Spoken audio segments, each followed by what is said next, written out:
السلام علیکم ورحمۃ اللہ وبرکاتہ الحمد للہ رب العالمین والصلاة والسلام علی سید الانبیاء والمرسلین اشہد ان لا الہ الا اللہ وحدہ لا شریک لہ واشہد ان محمدا عبدہ ورسولہ اللہم صلی علی محمد وعلی آل محمد کما صلیت علی ابراہیم وعلی آل ابراہیم انک حمید مجید اللہم بارک علی محمد وعلی آل محمد کما بارکت علی ابراہیم وعلی آل ابراہیم انک حمید مجید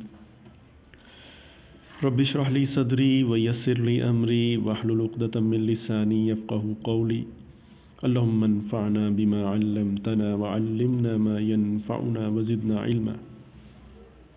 آج کا جو موضوع ہے وہ سورہ غافر یا جس کو سورہ مؤمن بھی کہتے ہیں اس کی آیت نمبر 60 سے متعلق ہے۔ نہایت امپورٹنٹ قرآن کی یہ آیت ہے جو دعا کی اہمیت کو واضح کرتی ہے، اور اللہ تعالیٰ نے کہا ہے کہ میرے سے دعا کرو میں دعائیں قبول کروں گا۔ جو دعا نہیں کرتے ان کو اللہ تعالیٰ نے کہا وہ تکبر کرتے ہیں اور ان کو جہنم میں وہ داخل کریں گے۔ تو میں اللہ کی توفیق سے آپ کے سامنے 5 سے 6 منٹ میں اس کے بنیادی جو باتیں میں نے آپ کے سامنے رکھی ہیں اس کو میں واضح کرنے کی کوشش کروں گا۔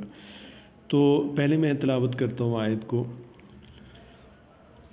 وَقَالَ رَبُّكُمُ ادْعُونِي أَسْتَجِبْ لَكُمْ، اور تمہارے رب نے کہا کہ تم مجھے پکارو میں تمہاری دعاؤں کو قبول کروں گا۔ اب اس کے اندر یہ ایک تو یہ احسان ہے اللہ تعالیٰ کا بہت بڑا ہمارے پہ کہ اللہ تعالیٰ سے جب دعائیں کی جائیں تو اللہ تعالیٰ کہہ رہے میں دعائیں قبول کروں گا۔ جو استجب لکم کے اندر جو ورڈ ہے استجب لکم، یہ استجابت ہے۔ استجابت کا مطلب ہوتا ہے کہ جب کسی کو مشکل میں پکارا جاتا ہے تو جس کو پکارا جا رہا ہوتا ہے وہ مشکل میں مدد کے لیے آ جائے اور اس مشکل کو دور کر دے۔ تو اس کے اندر قبولیت کے سارے معنی موجود ہیں، دعا کی قبولیت کے۔ تو اس کا مطلب یہی ہے کہ اللہ تعالیٰ کہہ رہے ہیں کہ مجھ سے دعا کرو میں تمہاری دعاؤں کو قبول کروں گا۔ اب یہ احسان آپ اندازہ اس کا لگائیں کہ انسان کو جسم دیا اللہ نے، کھانے کو روٹی دی، پہننے کو کپڑا دیا، رہنے کو گھر دیا، اور اس کے علاوہ ڈھیر سارے احسانات اللہ تعالیٰ سورہ النحل میں فرماتے ہیں وَإِن تَعُدُّوا نِعْمَتَ اللَّهِ لَا تُحْصُوهَا، تم میرے نعمتوں کو گننا چاہو گے تو تم شمار نہیں کر سکو گے۔ پھر سورہ رحمان میں تو بار بار کہا اللہ تعالیٰ نے کہ میرے کون کون سے احسانات کو تم جھٹلاؤ گے۔ تو انسانوں پہ اللہ کے بہت احسان ہیں۔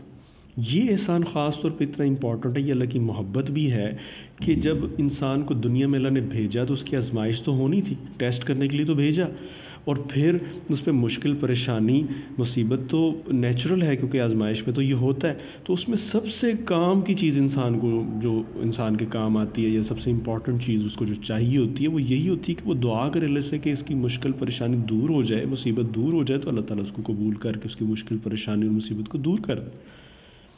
تو یہ آیت بتا رہی ہے کہ اللہ تعالیٰ نے یہاں پہ بھی انسان کو اکیلا نہیں چھوڑا۔ اللہ تعالیٰ نے انسان کو یہ بات بھی دے دی کہ آزماؤں گا میں تمہیں، لیکن میں جب تم مجھ سے دعا کرو گے میں دعاؤں کو قبول کر لوں گا۔ یہ بہت امپورٹنٹ بات ہے، اللہ کی محبت، اللہ تعالیٰ کا پیار، اور اللہ تعالیٰ کا انسان کو اس سے بڑھ کر پیار کرنا اگر کہا جائے تو یہ وہ ہے۔ تو پھر ہمیں بھی چاہیے کہ ہم اللہ کی عبادت کریں، یہ ان کا حق ہے اور اس میں ہمارا ہی فائدہ ہے۔ ان کی عبادت کریں گے جنت حاصل کر لیں گے، نہیں کریں گے تو جہنم میں داخل ہوں گے۔ سمپل سی ایکویشن ہے۔ اور پھر اب اس کا جو اگلا حصہ ہے، اللہ کے نبی صلی اللہ علیہ وسلم کی حدیث موجود ہے، اس میں اگلے حصے میں دعا کو عبادت کہا ہے۔ تو اللہ کے نبی صلی اللہ علیہ وسلم کی حدیث ہے کہ دعا عبادت ہی ہے۔ تو اللہ تعالیٰ فرماتے ہیں کہ ان الذین یستکبرون عن عبادتی، جو میری عبادت سے تکبر کریں، یعنی یہاں پہ عبادت کا مطلب دعا ہی ہے کیونکہ پیچھے دعا کی بات ہو رہی ہے۔ تو اس سے تکبر کرنا، یعنی اس کا ترجمہ ایسے بنتا ہے کہ جو میرے سے دعا کرنے سے تکبر کریں گے، مطلب کیا ہے کہ میرے سے دعا نہیں کریں گے۔ تو یہاں پہ سمجھ لیں کہ دعا نہ کرنا تکبر کیسے ہے۔ دیکھیں جو کچھ دنیا میں ہوتا ہے نا، اللہ چاہتے ہیں تو ہوتا ہے، نہیں چاہتے تو نہیں ہوتا۔ یہ سمپل سی بات ہے، ہر مسلمان کو پتہ ہے۔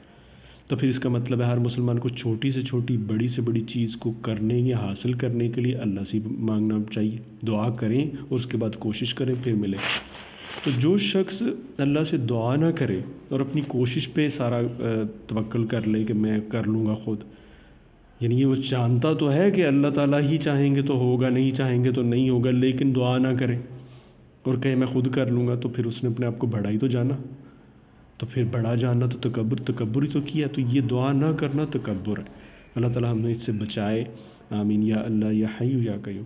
تو اسی لیے تکبر ہے، اور تکبر کرنا اگر تھوڑا سا ڈیپلی اس کو دیکھیں تو یہ شرک ہوتا ہے۔ سورہ کہف میں اس بنیادی مضمون ہے اس شخص کا واقعہ جس کے باغوں کو اللہ نے اجاڑ دیا، تو اس نے تکبر ہی کیا، اور پھر اس نے جب باغ اجڑ کے اس نے کہا میں نے شرک کیا اللہ کے ساتھ۔ سورہ قصص میں قارون کا واقعہ ہے، وہ بھی ہے۔ یہ تکبر میں انسان کہتا ہے میں نے خود کیا ہے، میں کر لوں گا، تو وہ اصل میں اللہ کے اختیار کے ساتھ اپنے آپ کو کھڑا کر رہا ہوتا ہے کہ وہ بھی کر سکتا ہے، تو وہ شرک ہی ہوتا ہے۔ اللہ تعالیٰ ہمیں اسے محفوظ فرمائے، آمین یا اللہ یا حی یا قیوم۔